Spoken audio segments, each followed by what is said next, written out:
अस्सलाम वालेकुम, नमस्कार।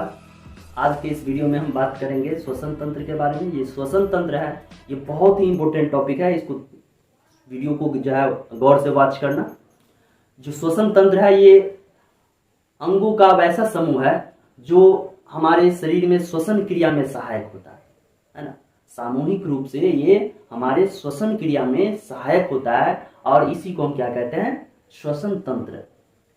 अब ये श्वसन तंत्र जो है ये किस तरह से काम करता है, तो ये श्वसन तंत्र का काम क्या है, हमारे शरीर में ये हम जो भोजन लेते हैं उससे ग्लूकोज तैयार होता है। ये ग्लूकोज क्या है, ये ग्लूकोज ऑक्सीजन के साथ रिएक्शन करता है और तब जो है ये हमारे शरीर में ऊर्जा, कार्बन डाइऑक्साइड और जल का निर्माण करता है।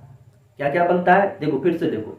ये जो ग्लूकोज का, ये ग्लूकोज हो गया C6H12O6 और O2 यानी ऑक्सीजन, ये दोनों आपस में क्या कर रहा है, रिएक्शन कर रहा है। और ये जो रिएक्शन करने के बाद क्या बनाता है, तो बाई प्रोडक्ट में तो जल है और जो है ये कार्बन डाइऑक्साइड, और जो मेन प्रोडक्ट है वो क्या है, ये मेन प्रोडक्ट बना हुआ है, ये ऊर्जा बना हुआ है।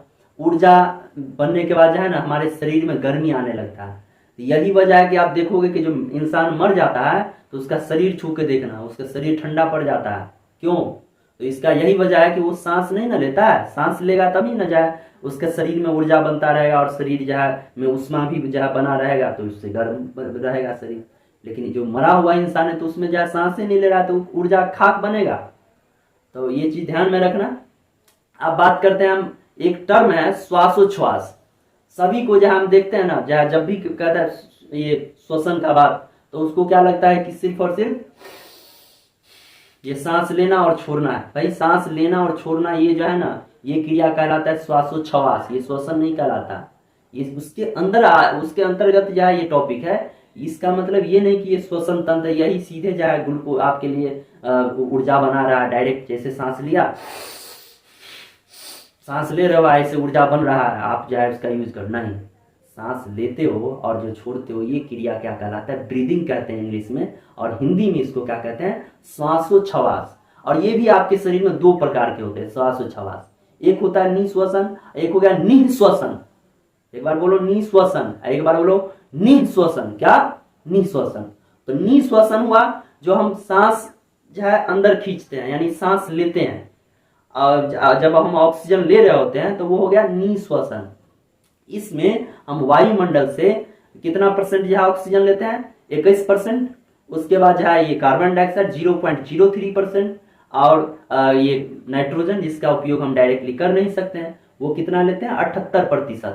ठीक है, 78% में क्या नाइट्रोजन लेते हो, 21% ऑक्सीजन लेते हो, और इसके बाद कार्बन डाइऑक्साइड 0.03% लेते हो। तो ये हुआ ऑक्सीजन लेने की प्रक्रिया जिसको निःश्वसन कहते हैं, और इसको इंग्लिश में आप बोलोगे क्या, इनहैलेशन। ठीक है। अब देखो, अब सांस जब छोड़ने की बारी आए, सांस ऐसे छोड़ रहे हो तो सांस छोड़ने वक्त जो क्या होता है कि वो प्रोसेस कहलाता है निःश्वसन, या इंग्लिश में इसको कहते हैं एक्सपायरेशन। क्या कहते हैं इसे, एक्सपायरेशन। इनहैलेशन और एक्सहैलेशन भी कहते हैं या एक्सपायरेशन कहते हैं। ठीक है, कोई कंफ्यूज नहीं होना। तो ये जो इंस्पायरेशन वाला जो प्रोसेस है, सॉरी ये एक्सपायरेशन का जो प्रोसेस है, इस प्रोसेस में सांस जब छोड़ रहे होते हैं तो कितना परसेंट जो आप छोड़ रहे होते हो, ये नाइट्रोजन तो 78%, कार्बन डाइऑक्साइड ये जो है 4.6% जो है छोड़ते हो।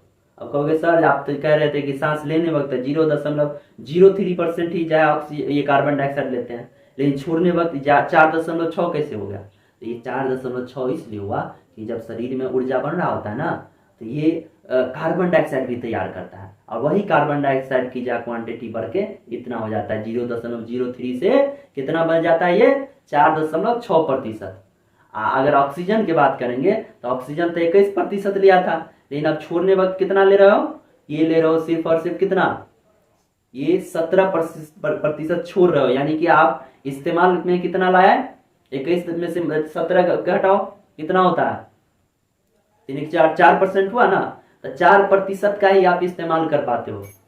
नाइट्रोजन जो है ना हम शरीर में जो है डायरेक्टली यूज नहीं कर सकते हैं। हाँ, हम लोग खाना खाते पीते हैं उसी से उसको नाइट्रोजन मिलता है। ठीक है, हम कभी भी जो है डायरेक्टली जो है वायुमंडल से नाइट्रोजन का इस्तेमाल नहीं कर पाते हैं। ठीक है, अब हम बात करते हैं कि हमारे शरीर में और दूसरे जीवों में भी किस तरह से जो है कौन कौन से अंग उसको मदद करता है सांस लेने में। जैसे कि अगर हम इंसान की बात करें तो इंसान का शरीर बहुत ही जटिल होता है, तो हम लोगों में सांस लेने के लिए एक स्पेशल जो है तंत्र का निर्माण किया है, जिसमें खास काम है इसका। वो क्या है, हमारा फेफड़ा। मेन मुख्य अंग अगर पूछा जाए ना श्वसन तंत्र का, तो फेफड़ा लिखना। क्या लिखना, फेफड़ा। फेफड़ा जो है हमारे शरीर में मुख्य रूप से सांस लेने में मदद करता है। और एक चीज और, फेफड़ा जो है ये हमारा दायां वाला साइड का जो होता है फेफड़ा, वो साइज में बड़ा होता है, और ये वाला जो है बाएं साइड का जो होता है वो थोड़ा साइज में छोटा होता है। ठीक है, इसको की फैक्ट है, सिर्फ याद रखना। एग्जाम सब में कहीं पूछ दे तो याद देना, नहीं तो जानकारी के लिए रखो। इसके अलावा अगर हम एक कोशिकीय जीव की बात करें तो एक कोशिका से जो जीव बना हुआ है, उस जीवों में विसरण विधि द्वारा जो है श्वसन प्रक्रिया होता है, यानी कि उसके जो है ना स्किन से वो सांस ले लेता है। दूसरा, अगर हम जो बात करेंगे जो जल में रहने वाला प्राणी है, तो जल में रहने वाले जीव जो है वो सांस लेने के लिए गिल्स का उपयोग करते हैं। गिल्स को हिंदी में क्लोम कहते हैं, या उर्दू में इसको गल्फर कहते हैं। अब बात करेंगे हम जो है मेढक के जो बच्चा होता है उसको कहते हैं टेडपोल। तो टेडपोल जो है ये भी सांस लेता है इस गिल्स या क्लोम के मदद से, यानी गल्फर से। कौन लेता है, तो टेडपोल, मेढक का बच्चा। अब मेढक जो अंदर में रहता है मिट्टी के अंदर, तब वो जो मिट्टी के अंदर रहता है वो भी गिल्स के हेल्प से सांस लेता है। अब हो गया ये जो है। इसके बाद जो है आप देखो जो कीड़े मकोड़े होते हैं यानी कीट, ये सब सांस लेता है किससे, श्वास नली से। किससे, श्वास नली से ये सांस लेता है। ठीक है, इस तरह से आपको ध्यान में रखना है। तो जो है ये मेढक जो होता है जो मिट्टी के अंदर रहता है, तो मेढक मिट्टी के अंदर अगर रहेगा तो वो निष्क्रिय रहता है, मतलब एक्टिव फॉर्म में नहीं रहता है। तो वो जो है किससे सांस लेगा, त्वचा से सांस लेता है। किससे, त्वचा से। मेढक में कैपेबिलिटी है कि वो जो है त्वचा से भी सांस ले सकता है और जो है गल्फर से भी। लेकिन जो मिट्टी के अंदर रहता है तो उसका कोई काम धंधा नहीं है, पूरा जो है निष्क्रिय हो गया, एक तरह से कहोगे मरा के समान हो गया, सिर्फ जिंदा रहना है बस। तो इसलिए वो त्वचा से सांस लेता है। मेढक का बच्चा किससे, गिल से। इंसान किससे, फेफड़ा से। अगर हम जीवाणु की बात करेंगे तो जीवाणु जो है ना मीसोसोम से सांस लेता है, बैक्टीरिया जिसको कहते हो ना, तो ये जीवाणु यानी बैक्टीरिया जो है वो सांस किससे लेता है, मीसोसोम से। केंचुआ जो देखते हो, ये केंचुआ है, केंचुआ किससे सांस लेता है, तो ये जो सांस लेगा किससे, तो ये भी त्वचा से सांस लेगा। किससे, त्वचा से। ध्यान में रहेगा ना। अब चलो हम लोग अब बात करेंगे इंसान में जो मुख्य श्वसन अंग है वो सब क्या है।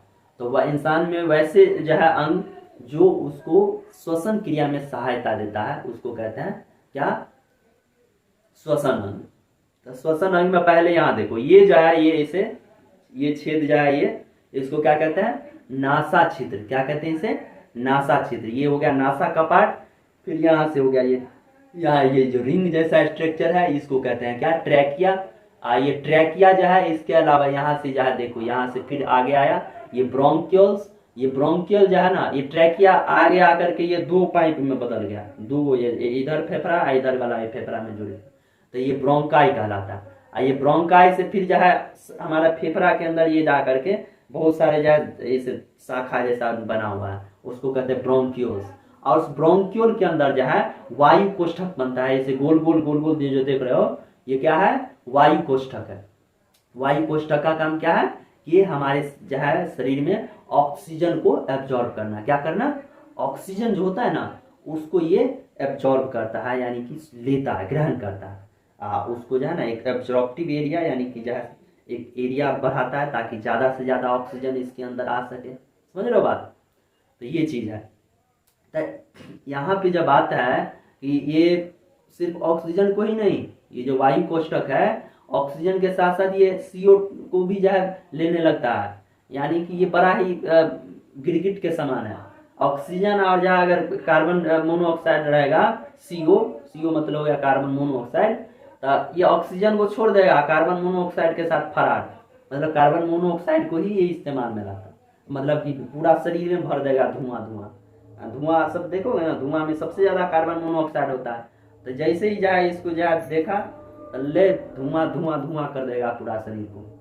अब सांस जहाँ कचरा लोगे तो कचरा से थोड़ी ना एनर्जी तैयार हुआ और इंसान मर जाता है। ऑक्सीजन लोगे तभी ना ऑक्सीजन से जो है शरीर में ऊर्जा बनेगा।